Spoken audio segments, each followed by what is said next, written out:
Hello friends, welcome to fission சமையல். எல்லோரும் எப்படி இருக்கீங்க? இன்றைக்கி நம்ம சேனலில் எல்லாருக்கும் ரொம்பவே பிடிச்ச பருப்பு உருண்டை குழம்பு எப்படி செய்கிறதுன்னு தாங்க பார்க்க போகிறோம். வாங்க வீடியோக்குள்ளே போகலாம்.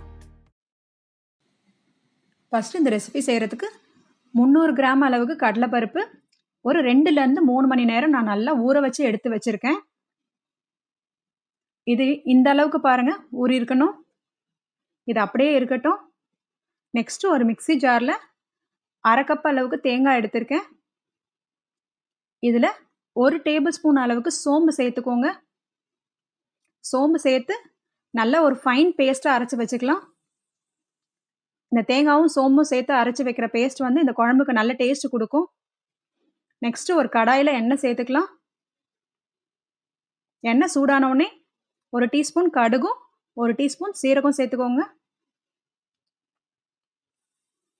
1/2 டீஸ்பூன் வெந்தயம் சேர்த்துக்கலாம்.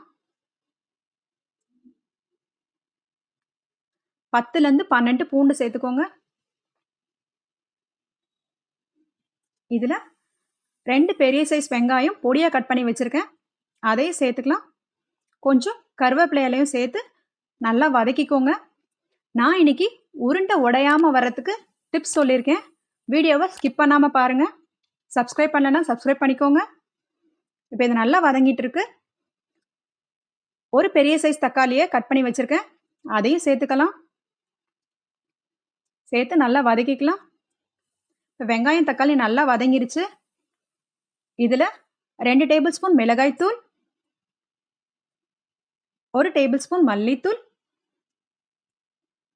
1 table spoon Kashmiri chilli powder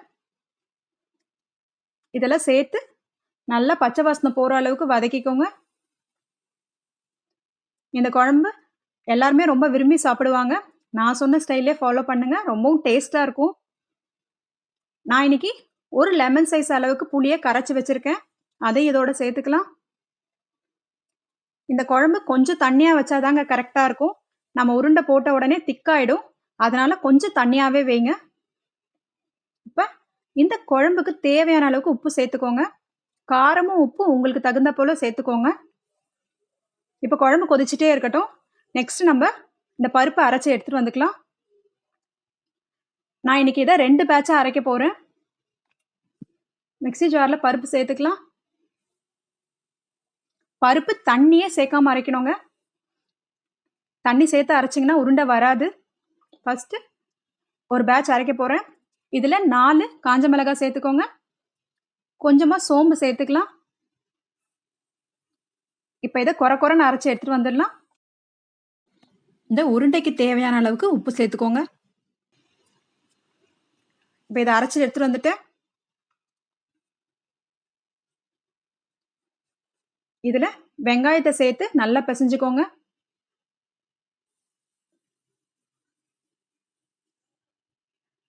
கொஞ்சமாக நறுக்கின கருவேப்பிலையும் கொத்தமல்லியும் சேர்த்துக்கோங்க. நான் ஒரு டிப்ஸ் சொல்லியிருந்தேன் இல்லையா, அது என்ன அப்படின்னா, இதில் நான் இன்னைக்கு 1 டேபிள் ஸ்பூன் அளவுக்கு அரிசி மாவு சேர்த்துக்க போகிறேன். இந்த மாதிரி நீங்கள் அரிசி மாவு சேர்க்கும் போது உருண்டை நம்மளுக்கு உடையாமல் வரும். நீங்களும் ட்ரை பண்ணி பாருங்கள்.